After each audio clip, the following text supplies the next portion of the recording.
ఇప్పటికి చూస్తే 35,000 కోట్ల లోటు ఉంది.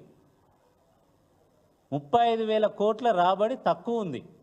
ఇట్లా ఎప్పుడు కూడా లేదు. పోయిన సంవత్సరం ఇదే టైంకి ఈ రాష్ట్ర బడ్జెట్ ఎస్టిమేషన్కి వచ్చిన రాబడికి తేడా కేవలం 5% ఉండే. కానీ ఈరోజు అది 15% పెరిగి 35,000 కోట్ల లోటు ఉంది.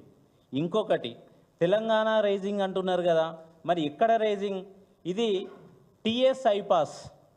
ఇది మీరు కూడా ఓపెన్ చేసి చూడొచ్చు. టీఎస్ ఐపాస్ ఇప్పుడు టీజీ ఐపాస్ ఉన్నట్టుంది. వెబ్సైట్ ఓపెన్ చేస్తే ఓపెన్ చేయగానే ఇదే మ్యాప్ కనపడుతుంది, ఈ టేబులే కనపడుతుంది ఓపెన్ చేయగానే. ఈ టేబుల్ చూస్తే ఏంటంటే 2014 నుంచి ఇప్పటి వరకు ఏ సంవత్సరం ఎన్ని ఇండస్ట్రీస్ వచ్చినాయి, ఏ సంవత్సరం ఎన్ని ఇన్వెస్ట్మెంట్లు వచ్చినాయి, ఏ సంవత్సరం ఎంత ఎంప్లాయ్మెంట్ క్రియేషన్ జరిగింది తెలంగాణలో అనేది ఇన్ఫర్మేషన్ ఇది. మీరు చూస్తే 2014లో 174 ఇండస్ట్రీస్ నుంచి మొదలు పెడితే 2015లో 1528 ఇండస్ట్రీస్ వస్తే, ఆ తర్వాత సంవత్సరం 1600, 2700, 2700, 3000, 3300, 2021-22లో 4016, 2023లో 3100, పోయిన సంవత్సరం చూస్తే 2600 ఇండస్ట్రీస్ వచ్చినాయి. కానీ ఈ సంవత్సరం ఎన్ని వచ్చినాయి ఇండస్ట్రీస్ అంటే 1200. ఇదా రైజింగ్? అదేవిధంగా ఇన్వెస్ట్మెంట్లు చూస్తే యావరేజ్గా చూస్తే ఏంటంటే పోయిన 10 సంవత్సరాల్లో మొత్తం 25,000 ఇండస్ట్రీస్ వచ్చినాయి. 25,000 అంటే 10 సంవత్సరాలు యావరేజ్గా చూస్తే మనకి 2,500.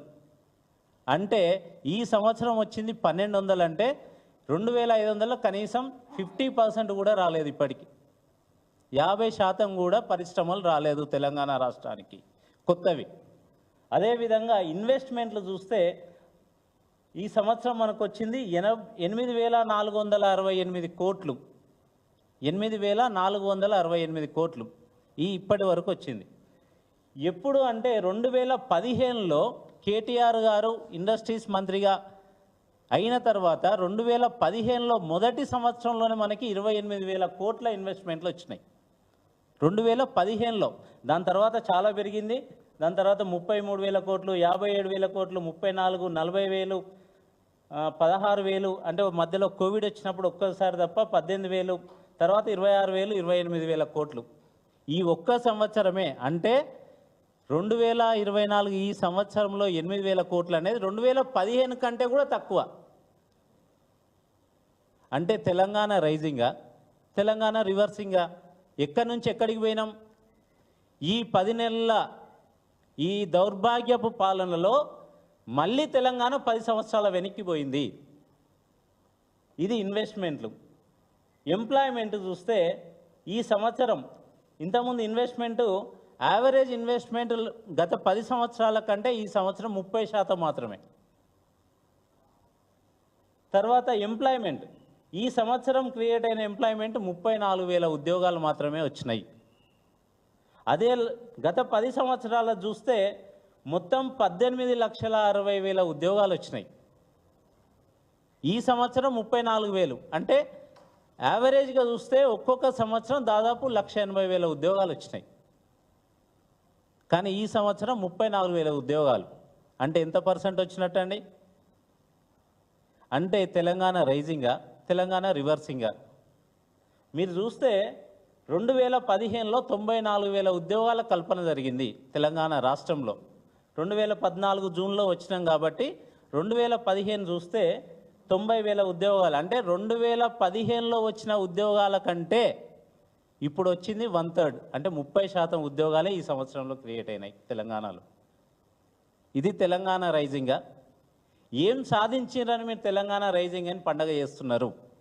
ఇది నేను గణాంకాలతో చెప్తున్నా. ఇది అఫీషియల్ వెబ్సైట్ టీఎస్ ఐపాస్లో ఉన్నది. ఆ గణాంకాలతోనే నేను చెప్తున్నా. మీరు చెప్పండి, మీరు ఏం చేశారో? ఇంత పెద్ద బహిరంగ సభలు పెడుతున్నారు కదా, కోట్లు ఖర్చు పెట్టి ప్రజాధనాన్ని వృధా చేసుకుంటా. మీరు చెప్పండి ఇట్లా మీ గణాంకాలతో. గత 10 సంవత్సరాల్లో కేసీఆర్ ఏం చేసిండు, ఒక్క సంవత్సరంలో నువ్వేం చేసినావు రేవంత్ రెడ్డి గారు? మీరు చెప్పండి. ఇది తెలంగాణ రైజింగా? అవును, తెలంగాణ రైజింగే నిజంగా. ఎందులో రైజింగ్ అంటే తెలంగాణ ఇగో తెలంగాణ రైజింగ్ అని ఒక లోగో క్రియేట్ చేసి చేస్తారు కదా, వాస్తవంగా తెలంగాణ రైజింగ్ ఇందులో ఇట్లుండాలి లోగో, ఇట్లుంటుంది. రక్తపు మడుగులలో రక్తం చిందిస్తూ తెలంగాణ ఈరోజు రైజింగ్ అవుతుంది. దేంట్లో రైజింగు? నిర్బంధాలలో రైజింగ్. దేంట్లో రైజింగ్?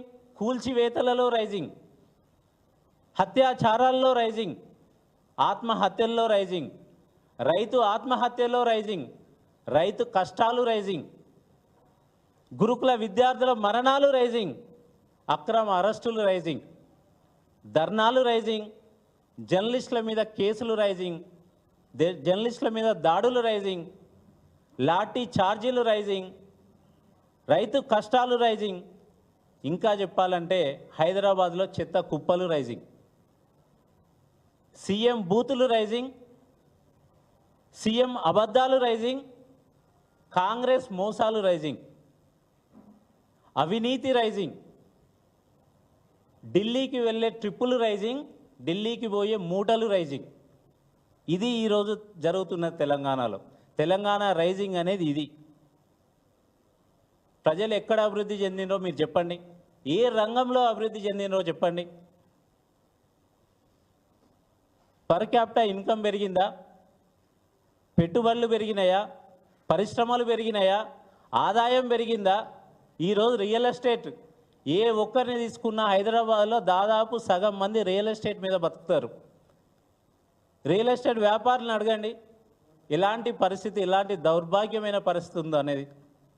రేజింగ్ అని ఉత్సవాలు చేయడం కాదు, కొంచెం పాలన మీద శ్రద్ధ పెట్టి పాలన చేయండి, ప్రజల కష్టాలు చూడండి, ప్రజలు ఏం చేస్తున్నారో చూడండి. ఈరోజు రేవంత్ రెడ్డి గారి పరిస్థితి ఎట్లుందంటే, అధికారం అనే బండెక్కిండు, గేరేసిండు, ఇంక నేను వేగంగా పోతున్నా అని పోతున్నాడు. కానీ చూస్తే అది ఏమున్నదంటే రివర్స్ గేర్లో ఉంది. అది బండి ముందుకు పోకుండా బండి వెనక్కి పోతుంది, అడ్డం వచ్చినాయని గుద్దుకుంటా బండి పోతుంది. ఇది ఈరోజు రేవంత్ రెడ్డి గారి పరిస్థితి. ఈరోజు నేను చెప్పదలుచుకున్నా, తెలంగాణ రైజింగ్ కాదు, ఇప్పుడు జరుగుతున్నది 10 సంవత్సరాల్లో జరిగిన రైజింగ్ ఇప్పుడు రివర్సింగ్. ఇది తెలంగాణ రైజింగ్ కాదు, తెలంగాణ రివర్సింగ్.